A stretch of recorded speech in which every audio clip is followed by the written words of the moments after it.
is CBS News Miami. Good afternoon, and thank you for joining us. I'm Naja Sherman, and welcome to CBS News Miami's 4 p.m. Quickcast.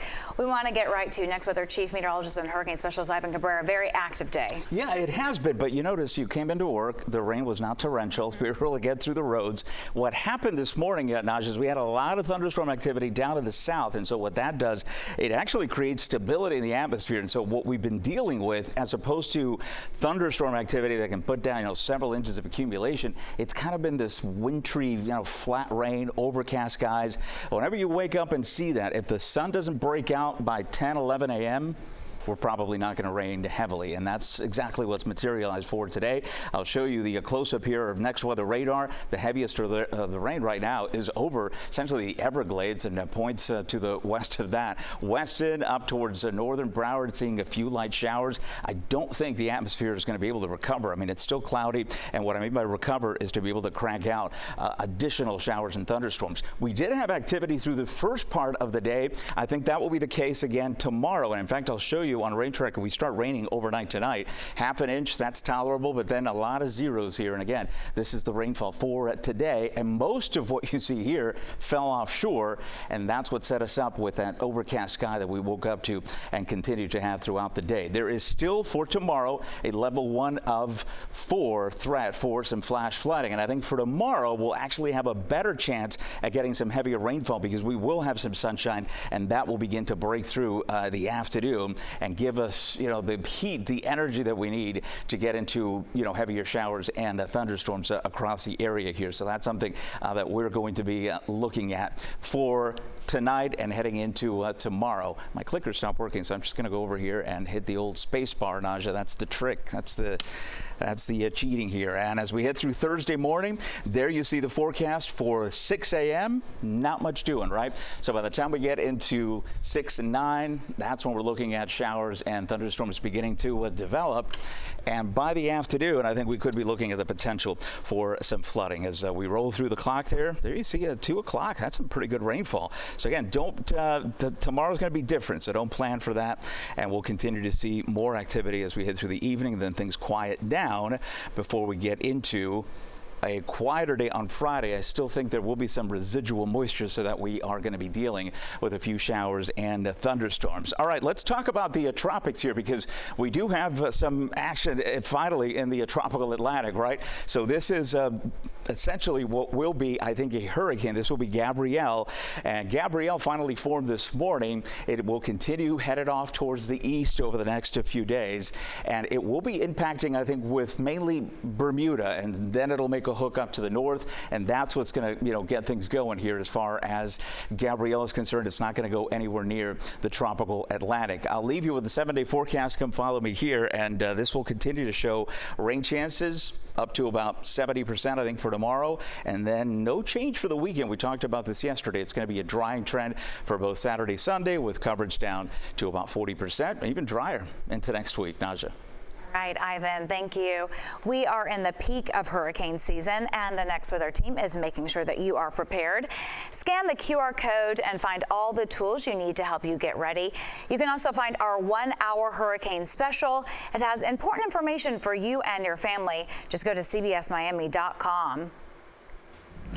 We have some breaking news. The Federal Reserve has cut interest rates for the first time since last December and projects it will do so twice more before the end of this year.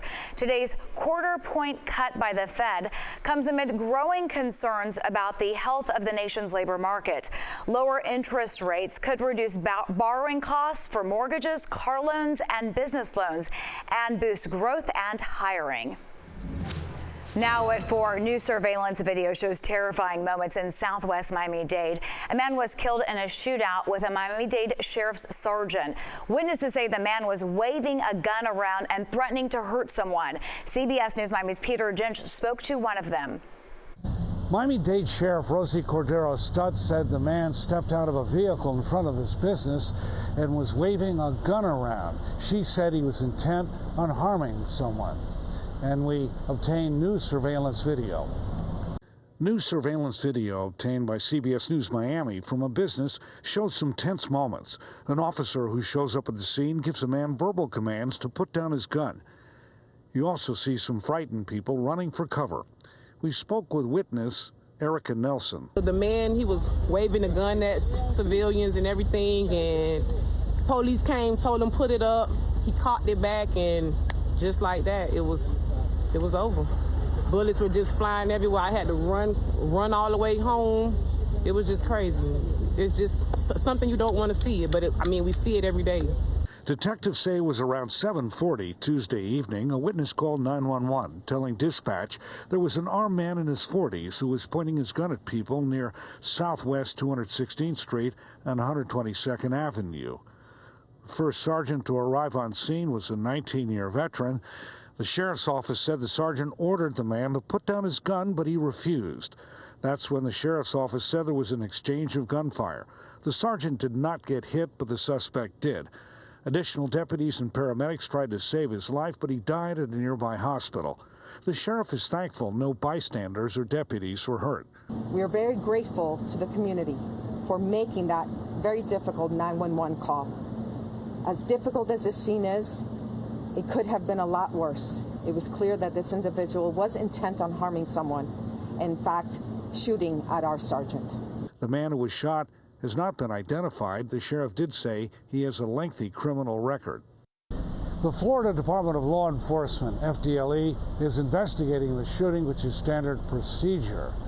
Meanwhile, the sheriff's office tells us that the officer involved in the shooting has been placed on 3 days of administrative leave, which is also standard procedure. In Gould's, Peter Dench, CBS News, Miami. Now to a second deadly shooting involving local law enforcement officers in Pompano Beach. An hours-long standoff ended with Broward Sheriff's deputies shooting a man while he was barricaded inside a vacant home. BSO says it got a call about a man trespassing at a home for sale on Bay Drive. Deputies say he was armed. Despite SWAT team negotiating with him and several attempts to de-escalate the situation, deputies say they were forced to fire, killing the man. Officials say the suspect was a convicted felon. No deputies were hurt. A woman accused in connection with the murder of a Hialeah man appeared in court in Miami-Dade today.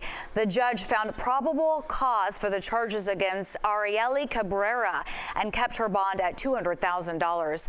Cabrera was allegedly involved in the cover-up of Dalton Gonzalez's murder. Officials say she fled to Mexico with her 5-month-old baby. Her boyfriend is also wanted in the murder and remains on the run.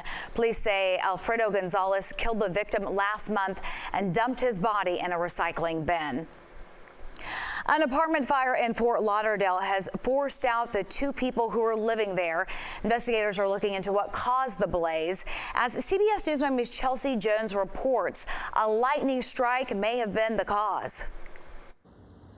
When Fort Lauderdale Fire Rescue arrived to the scene, they were met with flames in the attic. But if you take a look at the scene right now, you can see that roofers are here trying to repair the damage left behind from this fire. Let's take you to some chopper aerials where you can see some of the damage. There is a hole left from whatever happened and caused the fire. Residents telling me they believe it is a lightning strike. They say this happened around 3 a.m. The magnitude of what happened, waking them up out of their sleep, the damage left behind, as you can see, the hole left in the ceiling. There was some sort of haze in some of the units here. What I can tell you is this is a 2-story apartment building located at Northeast 11th Avenue and Wilton Drive. Firefighters say they had this under control in about 30 minutes. Now, 2 residents were displaced because of this fire, but no injuries were reported. If you take another look, you can see roofers here trying to assess and fix the damage. The resident living here telling me there is some serious structural damage, so they cannot live here at the time, but firefighters still working to determine an official cause of this fire. In Wilton Manors, I'm Chelsea Jones, CBS News, Miami. Now at 4, pomp and pageantry at Windsor Castle for President Trump and the First Lady. They were welcomed for a historic second state visit to the UK. King Charles will be hosting a formal state dinner for them tonight. The timing of the visit is potentially awkward for President Trump. It comes on the heels of British Prime Minister's decision to fire his ambassador in Washington, Peter Mandelson. It was in response to new revelations about his past friendship with Jeffrey Epstein. The fired former head of the CDC appeared on Capitol Hill today, where she had a warning for lawmakers. Former Director Susan Monarez was fired less than a month after her Senate confirmation. She raised a red flag over what could happen to America's kids if the vaccine advisory panel proceeds with its scheduled meeting tomorrow. What I observed during my tenure, there is a real risk that recommendations could be made restricting access to vaccines for children and others in need without scientific review. Monarez also said she believes she was fired because she would not comment in advance to approving the recommendations from the vaccine advisory panel and would not dismiss career scientists without cause. When we come back, training season begins for the Florida Panthers, but one key player will be sidelined. Find out who and why next. Big news from the Stanley Cup champs Florida Panthers. The Cats are less than a month from the start of the season, and they'll have to do it without Matthew Tkachuk. The Panthers GM confirmed Tkachuk is recovering from surgery, and he'll be out until at least December. Tkachuk missed the final 25 games of the regular season last spring, but played through the injuries for the Panthers when the team won its second consecutive Stanley Cup. He had surgery in August. Training camp for the Panthers begins tomorrow. Their first regular season home game is against the Chicago Blackhawks on October 7th. Dolphins fans, we have you covered on CBS Miami when the Fins face the Buffalo Bills tomorrow night in prime time. It all begins with the Coach Mike McDaniel show at 7, followed by the Dolphins pregame. Kickoff is at 8, and be sure to stick around for fifth quarter after the game. That is all right here on CBS News Miami, your home of the Miami Dolphins. And an important programming note, even though the Dolphins-Bills game will air on CBS Miami, you don't have to miss your favorite shows. Catch a 2-hour Big Brother starting at 8 and then Matlock at 10 on our sister station CW Miami 33. And that does it for your Quickcast. I'm Naja Sherman. Stay tuned for more news right here on CBS News Miami, and have a great day.